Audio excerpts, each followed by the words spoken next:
I actually had one question about converting dA into RD theta, and it was in particular about the R. That should So why be is that? that is precisely the question that you should be asking, folks. Is where does that R factor come from? Let's go find out. Okay, so now that we've worked an example to kind of remind ourselves of what we're doing here, let's go find out where that R factor comes from. Okay.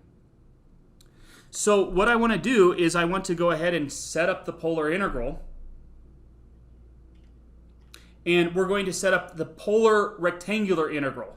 Just like when we first started our double integrals, we were dealing with just a rectangular region. We're going to do the same thing here. So again, folks, what we're imagining is this is sitting inside of some, this domain right here. This is some polar rectangle in the domain space, which we always superimpose. This is really confusing, folks, that we do this. We're dealing with the polar axis, which remember, I think in my pre-work video, I would have said that there was a pole and an angle. So we start with a pole, we start with a pole and we have a reference point. So this is actually the polar plane, but we still superimpose the Cartesian plane right on top of it. So I can still label x and y, but I am not talking about x and y coordinates here. Okay. So then what we have is some surface up here which might be f of x, y, but we can convert into polar coordinates. And what we're computing then, let me make that just a little bit further down. So what we're computing then, let me make sure that doesn't look quite linear, so let's see, is the volume right there. That's what we're computing here. So our strategy, in a large sense, is exactly the same strategy that we did with our rectangular coordinates.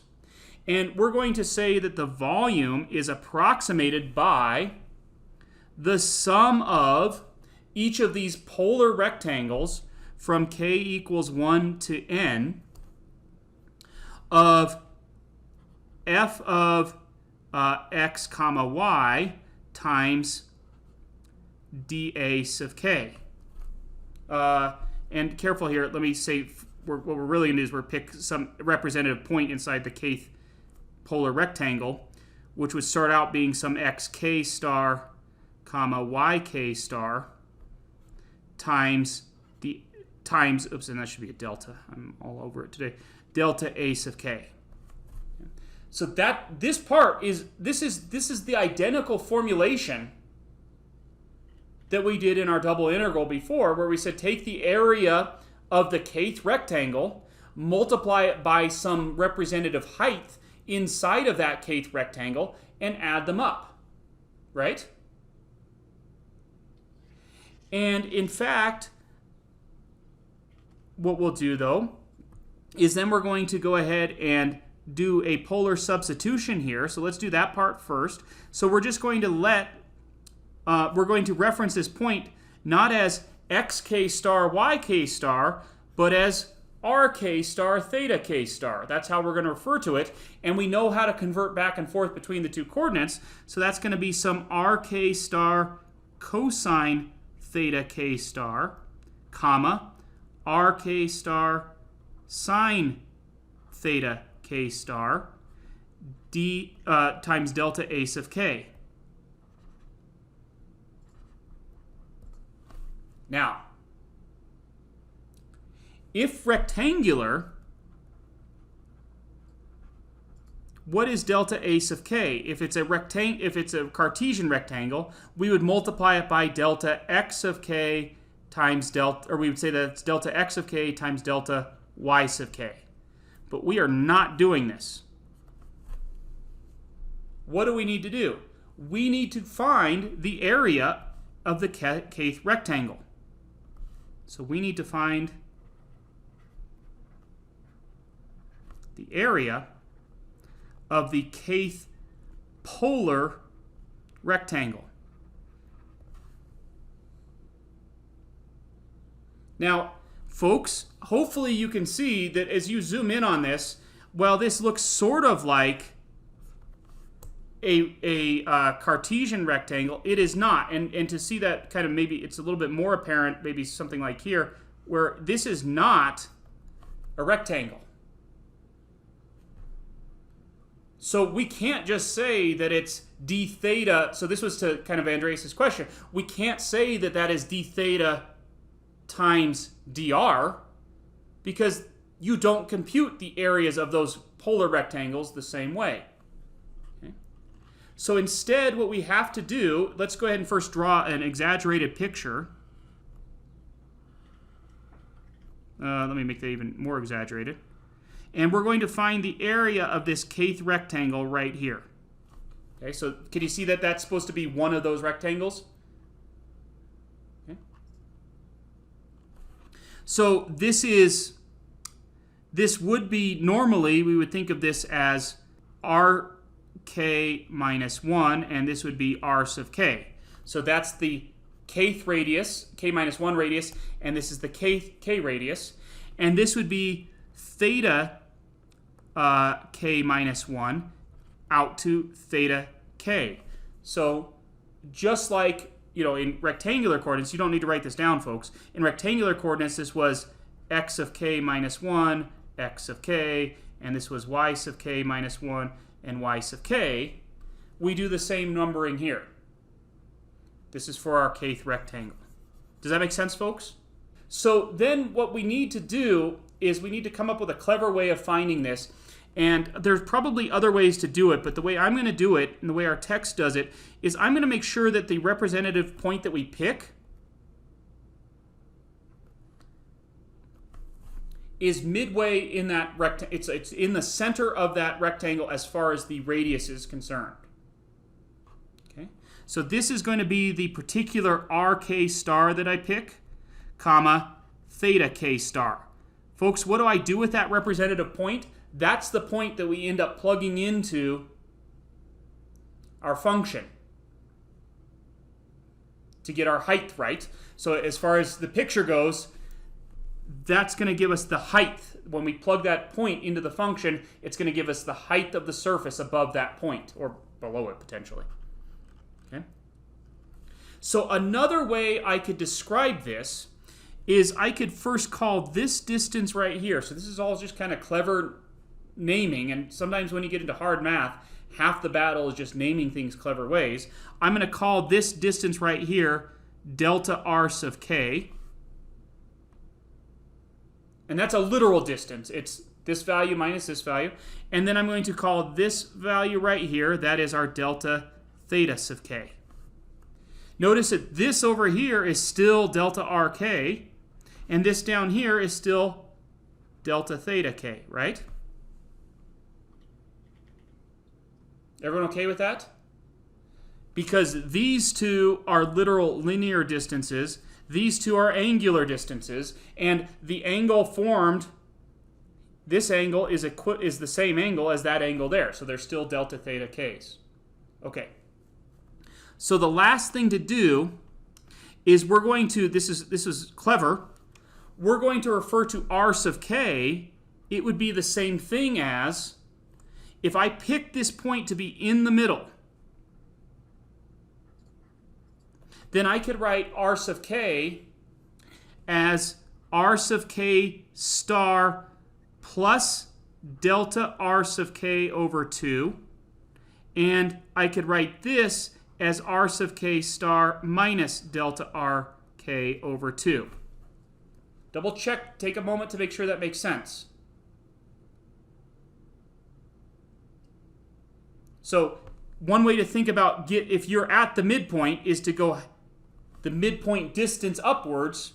That's how we could get to that upper point. And you could go the midpoint distance downwards. That's how you could get to that lower point. So finally, we're ready to compute. Well, no, that's a lie. We have one more thing. We need to recall the area formula for us, the formula for finding the area of a sector. And the area of a sector is 1/2 the radius of the circle squared times the angle of that sector. Real quick, folks, I don't know if you want to write this down. I wouldn't recommend writing this down. I don't think it's needed. I just want to verify to you that formula makes sense. Okay? If here I want to talk about that area right there, what's that area, folks? It's going to be half the area of the circle, right? So the area of this sector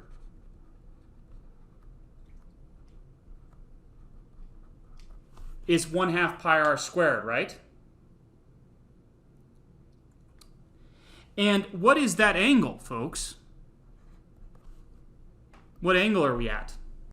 Pi. So a clever thing we could do is, if you accept, this is an assumption, but if you accept that the area of a sector is proportional to the angle of that sector, then you could rewrite this as 1/2 r squared times pi. And if you were to do some other proportion, so what I'm saying here is that the area of a sector is proportional to the angle of the sector. And what I've just done is I've just found that constant of proportionality. And so the area of the sector is this constant of proportionality, which for a circle of fixed radius, and you let theta change, this would be times the theta of the sector. Okay? If you don't like that explanation, here's a video where I give a more detailed explanation. And I actually derived the formula, which is kind of messy. I don't derive the whole formula, I do a part of it. It takes me 10 minutes to talk about part of it. It takes really close to an hour to derive the whole formula, so I'm not going to get there.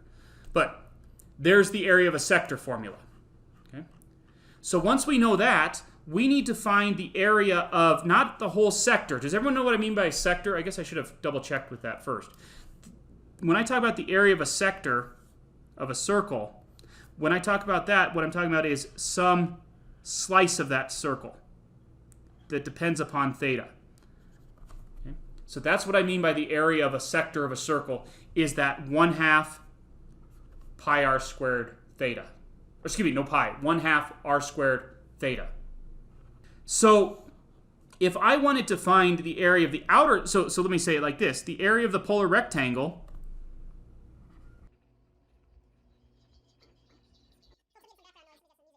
it's the area of the outer sector minus the area of the inner sector. Does everyone buy that?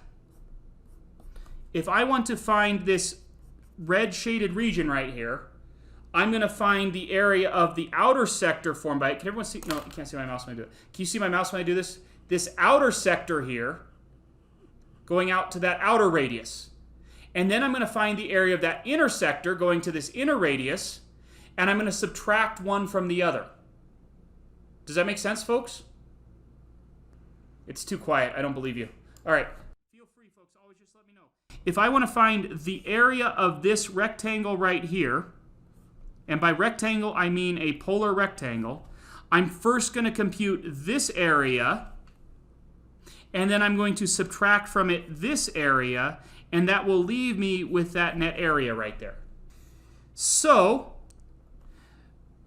the area of the polar rectangle then, so which we're calling delta a sub k, the area of that polar rectangle is the outer sector's area, which, how would you compute that? It would be 1/2 its radius, which we just said was rk star plus delta r sub k over 2 squared times theta k star. That's the area of this outer sector here. So what I'm going to trace this, folks. At this point, I would not trace this. Your picture's going to get too complicated. I just computed the area of this purple slice of pizza there. Right there. We okay with that? Then I'm going to subtract from that the area of this green slice of pizza right here.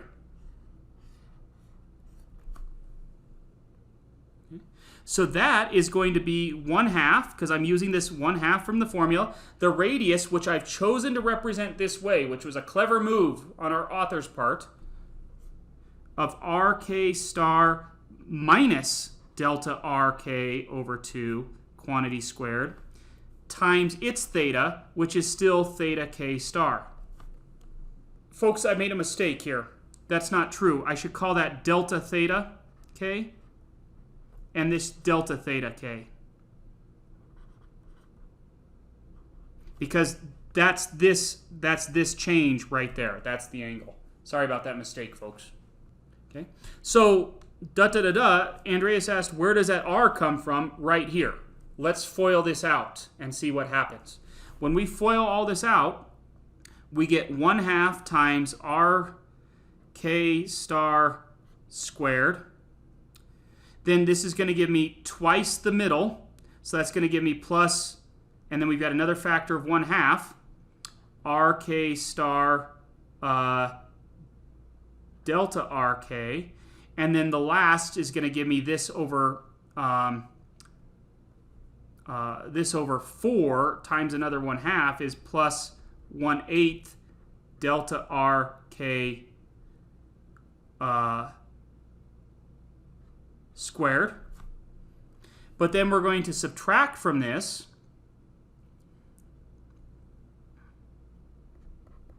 one-half RK star squared. And we're going to subtract from, so let's see here, this would give us a minus, but that becomes a plus 1/2 RK star delta RK. And then the last would be a minus 1/8 delta RK. That's a delta, that looks pretty bad. Delta RK squared.